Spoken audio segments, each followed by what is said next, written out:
Good evening, wonderful family. Welcome to One Love Consciousness Movement and First Unity Spiritual Campus Midweek Connection. I'm just grabbing my bottled water here. Keep this water flowing.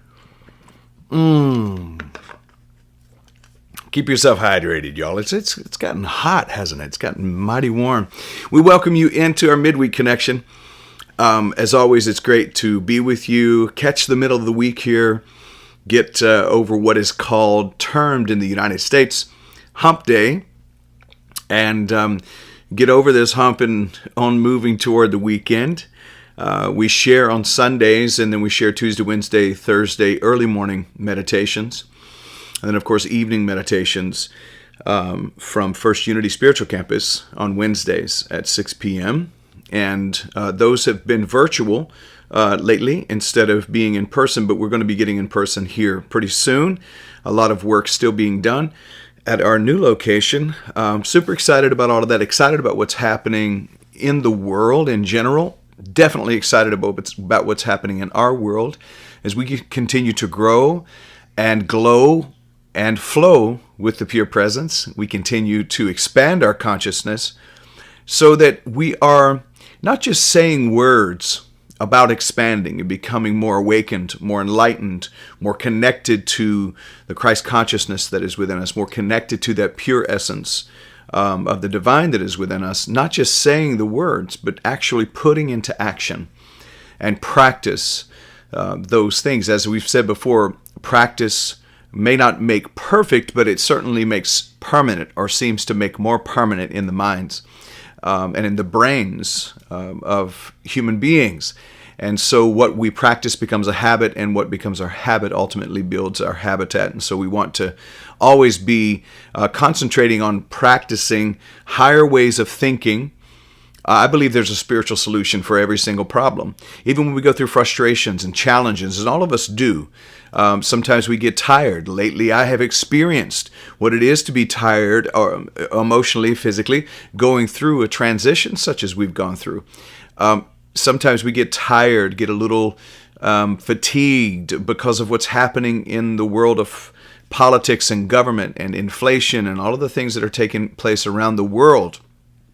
We can sometimes feel exhausted because of the challenges that we see, especially people like myself and like all of you who study the art of love, unconditional love and compassion, and then we see what's happening over in Palestine. We see what's happening in Gaza. We see what's taking place in the Ukraine, what's happening in other parts of Africa and in the Middle East where there's still war. There's still fighting, people fighting over land, people fighting over position, people fighting over power. I love how Bob Marley says that when the power of love overcomes the love of power, we will find a true state of peace, and I agree with that. And that's one of the reasons that we espouse a philosophy here of one love and one heart. We believe in constantly reminding ourselves of joy, love, and peace. Those are the high vibrations that we intend to continue to promote.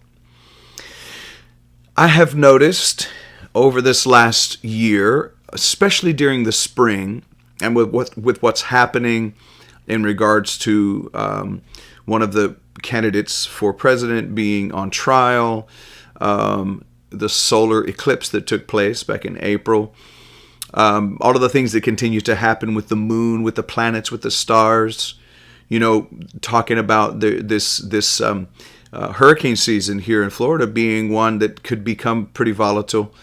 When you start hearing those kinds of things as sort of an uptick, there's a group of people in the world who sort of kind of crop up and find other reasons to once again begin to talk about the second coming of Christ, or Jesus' second return, in a negative way, like sort of in a fearful way. This is something that's been regurgitated over and over again my entire life. I saw a meme not too long ago. In fact, I think it was put up on social media because a lot of these things started running around social media again. Yes, this is it. With the solar eclipse happening, Jesus is coming again. There was a minister in Africa who actually said that Jesus was going to come again on the day of the solar eclipse. And then when it didn't happen, he told everyone that Jesus changed his mind because that minister in particular had fasted and prayed. And so Jesus decided to hold back. I see these things going on, and I don't want to counter that because I'm not interested in getting involved with that energy. But I would like to share with you, and I've talked around this over the years, but I wanted to share with you One Love and First Unity, and I don't want to say that everybody involved with One Love or involved with First Unity believes this way, but the approach that our ministries take when it comes to this particular subject. And I want to give room to this with this simple opening line. You are the second coming of Christ. Third coming, fourth coming, fifth coming, sixth coming, on down the line. In fact, St. Paul actually wrote and talked about Jesus being, actually it may have been Peter in the book of Acts, Jesus being the firstborn among many. And what tends to happen is that these great lights and way showers that have come throughout history tend to get put on pedestals, and that was never their intention. It's not the intention of the source that continues to send these messengers to us, but it tends to happen. And I think it's important for us who are aware of this to continue to point this out, that you and I are just as capable of having this supernatural, powerful, enlightened experience. It's just as possible for us as it was for Muhammad, as it was for Jesus, for Siddhartha Gautama, known as the first Buddha, as it was for Krishna, as it was for Lao Tzu. The list goes on and on and on of many people throughout time who have experienced this level of enlightenment. It's just as possible for us as it was for them. This is why I constantly remind us of our divinity. I want to constantly hold the mirror up in front of you to see your own divine nature and to recognize and to realize once again, keep this ever before us, that even the term Christ is a terminology, not a name. It's not Jesus' last name. It's actually a terminology to try to explain the essence or anointing or the power and energy with which Jesus operated. And all of us have access to that. In fact, pat yourself on the chest and say, I have access to the same power that Jesus did. Even in the Christian church, there's talk of being filled with the Holy Spirit. We could essentially say that that's what it would mean to become Christed. To be filled to overflowing with the Spirit really just means that you have upticked and upgraded your entire being to have that conscious contact with this divine presence that's within you. There's nothing good that will ever be withheld from you. It's all given to us. But if we're not aware of it, we're not aware that we can use it. Again, I love how Rantiade, when she was with us on Mother's Day at First Unity, I love how she shared that if you have a first-class ticket, let's just say, and I'm going to use this as just words and fiction. If I have a first-class ticket to Edinburgh, Scotland, I'm using that one because I love Scotland. I have a first-class ticket to Edinburgh, Scotland. It's a long flight. And if I'm not aware of what benefits come along with that first-class ticket, I will arrive at the destination, but I'll miss out on some opportunities along the way. You, my friend, have a first-class ticket to this, to fully integrate yourself into this full awareness of your Christed nature. And arriving at heaven on the other side, whatever that is, and none of us knows what it's going to be like on the other side. None of us have been there. Even those who have had what we call near-death experiences that supposedly flatlined and went into another iteration, even they spoke of great light. Some of them see some kind of visions, but they can't even tell us really fully what they've experienced. They do the best that they can. So all of us have access to a wonderful, I believe, a wonderful established situation on the other side. So we may arrive at that destination, but what happens if we don't understand the power of the journey that we have, the power that we have in this life to conquer our fears, to conquer lack, to conquer limitations, to really truly love and embrace ourselves, to actually have a peaceful journey. I wouldn't want you to miss out on that. So I sort of feel like a messenger, almost an ambassador of heaven that has come to say, hey, use all of the benefits of your first class ticket. Use them, every one. You get maybe an extra meal. You get extra drinks. You get access to the lounge as you wait for your flight. You get access to comfortable seating, an extra blanket, pillows. You get what I'm saying.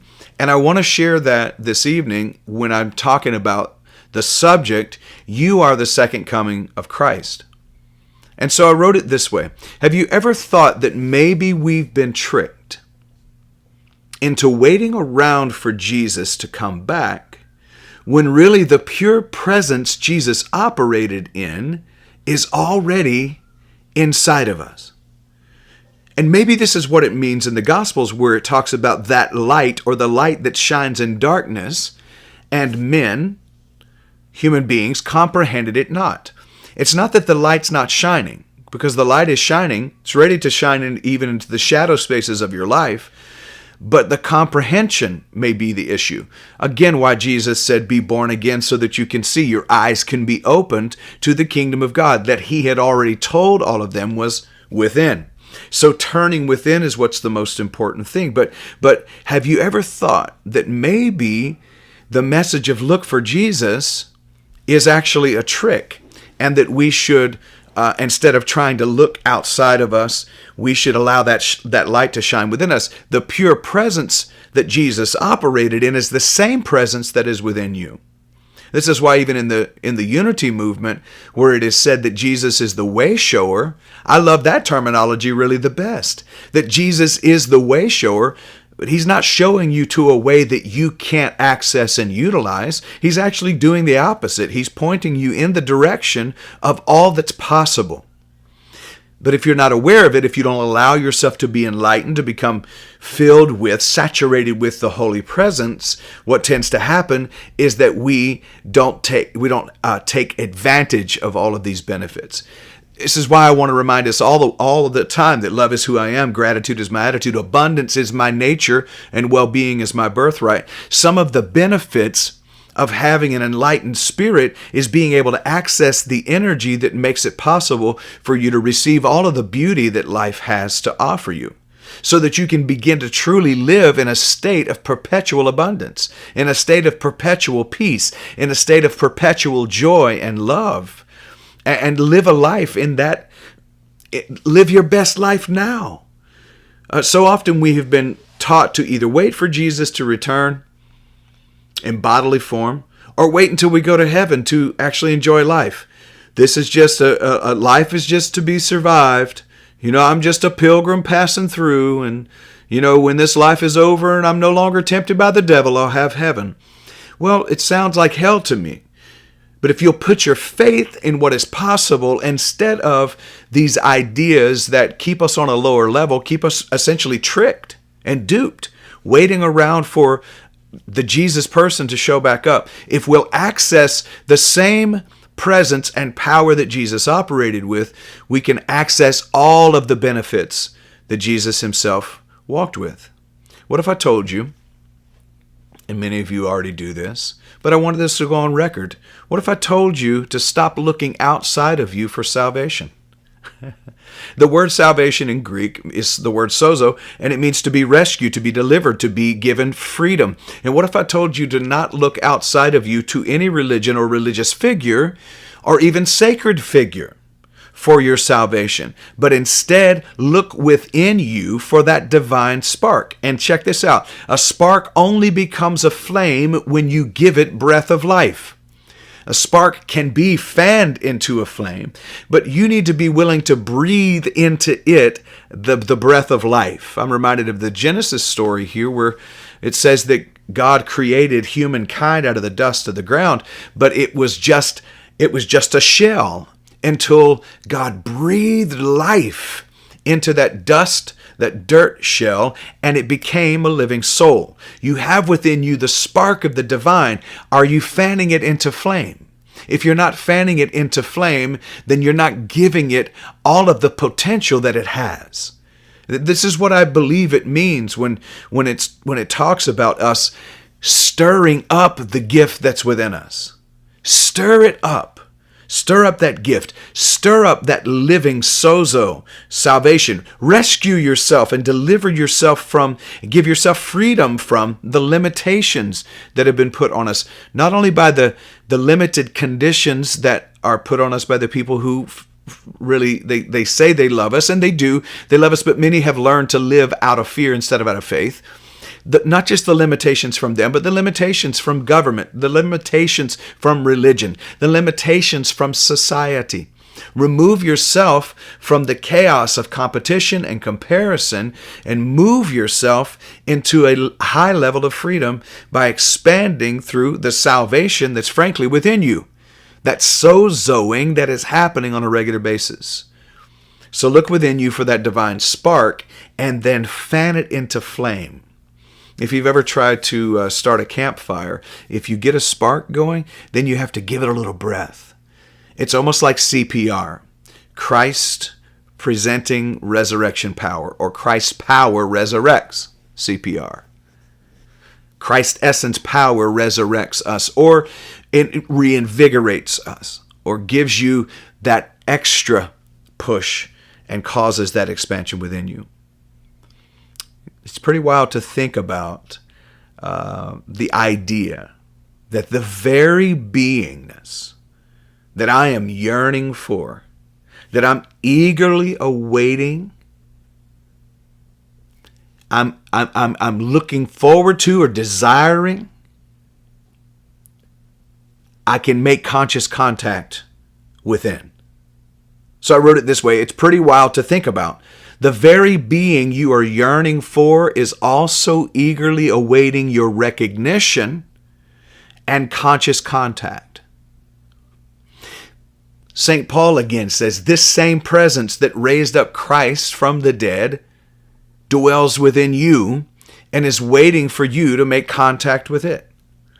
This very presence is eagerly awaiting you as much as you're looking for it. But many of us have been taught to seek outside of us. This is why Muji says the place you're looking for is the place from which you are looking. It's all an inside job. It always has been. Bringing us back to the title of this evening's subject. You are the second coming of Christ. You are the Christ nature. Pat yourself on the chest and say, I am the Christ, a child of the living God. There are people who will think that that is blasphemous. It's actually the antithesis to blasphemy. It's the opposite. To say that you are Christ is to actually to give respect and honor to the God class that you are. When you say you are a son or a daughter of God, it delights the heart of God.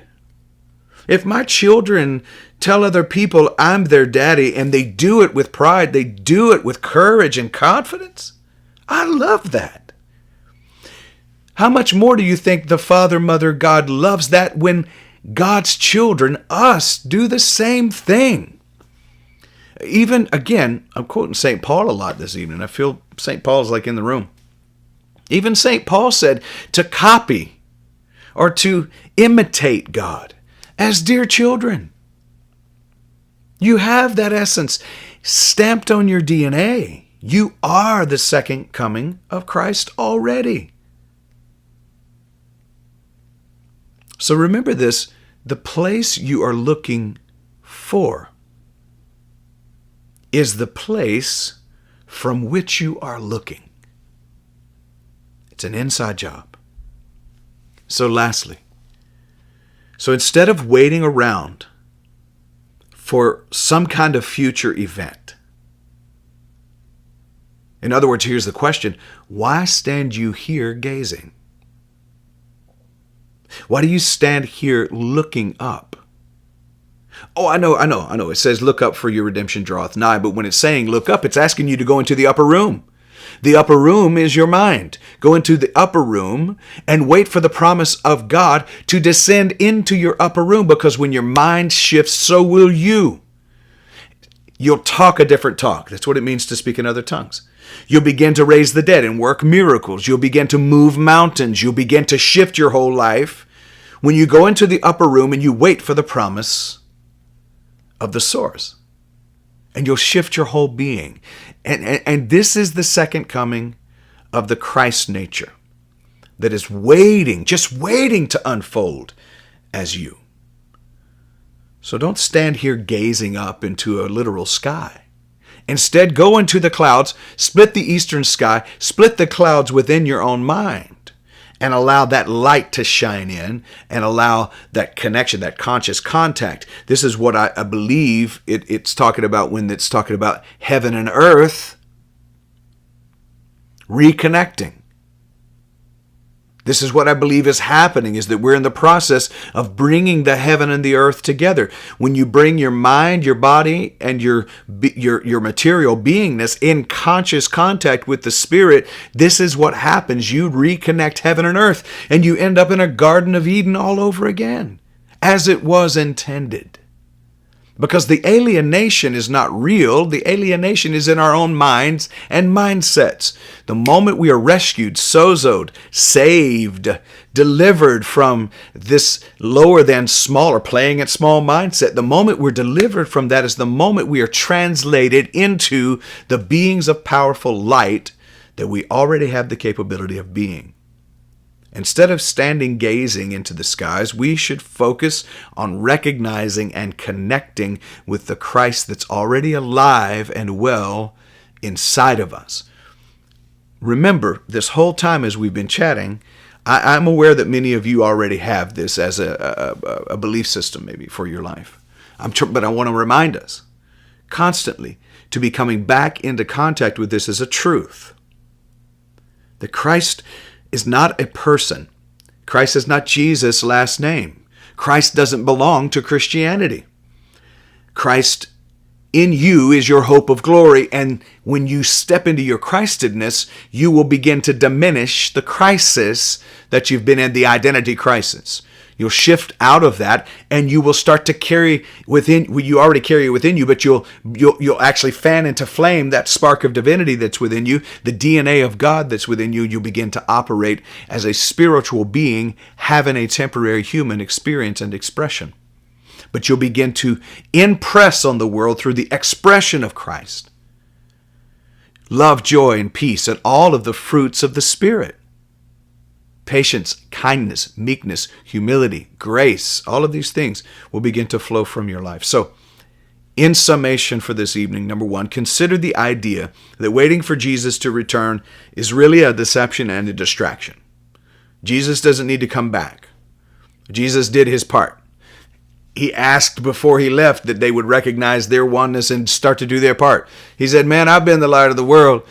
Why don't y'all light something up for once? I did my part. I mean, they even hung me on a cross, killed me. How about you take up your own cross, metaphorically, of course, and follow me? So consider the idea that just sitting and waiting for Jesus to return is a deception and a distraction that's keeping us from our true nature. Number two, turn inward and discover the divine presence within your own soul and self. There's nowhere else to go, nothing else to be, just to allow to unfold. Number three, Christ is already within you, waiting for you to recognize and connect, make conscious contact with it. And number four, the spiritual journey is about awakening to the present reality of Christ's presence that is already within. One more time. The spiritual journey is about awakening to the present reality of Christ's presence that is already within us. This, my friend, is the gospel. This, my friend, is the good news. And the good news is the bad news was wrong. You have never been separate from God in reality, even if you were separate from God in your minds. But you can be renewed by the Spirit, in the spirit of your mind, and you can transcend and then transform into the fully developed being that you truly are. All right? All right, my friends. Hey, and listen, if you hear noise in the background, it's because the family is here. I'm doing all of my midweek connections right here in our house right now. Again, we're still in the process of being in transition, but it's a wonderful way for us to connect each week. It's more of an intimate thing. It's almost like inviting you over to the house to hang out. And I hope that you are getting some kind of a value added to your life as a result of these check-ins and these times to be together. I hope that you're experiencing, I'm experiencing an upgrade and an uptick personally, my own personal feeling in our meditations, Tuesday, Wednesday, Thursdays. And then, of course, Wednesday evening, this is our midweek connection. And then provided by our First Unity Spiritual Campus is our meditation virtual right now at 6 p.m. on Wednesdays. And you're invited to be a part of all of those. On Sundays, this Sunday, we are in the process right now. Literally, as we are speaking, there's still work being done at our current new location to make sure our technology is in place to be able to live stream to you. There's still going to be some things that will need to be done, some tweaking to be done with that live stream. But again, my fingers are crossed, and I'm confessing that it's going to be completed to the degree we need it to be live from our new location, First Unity Spiritual Campus, at 11 o'clock this Sunday. Those of you who are in the Tampa Bay area, St. Pete area, we will restart our 8:30 devotional service this Sunday. It's not live streamed, but it will be in person. 8:30 our devotional service. It's a more traditional Unity service. And then, of course, 10 o'clock here for One Love, our virtual gathering on Sunday. I love you all so much, and I thank you. I thank you for supporting. Continue to support financially. There's bills that need to be paid. There's things that need to be done in order for us to remain in play here. And so thank you for considering making a contribution. It's a tax-deductible contribution. And I hear the music getting started, so I'm going to get up out of here now. Go and make it a great day because you can. I'll see you in the morning. Peace.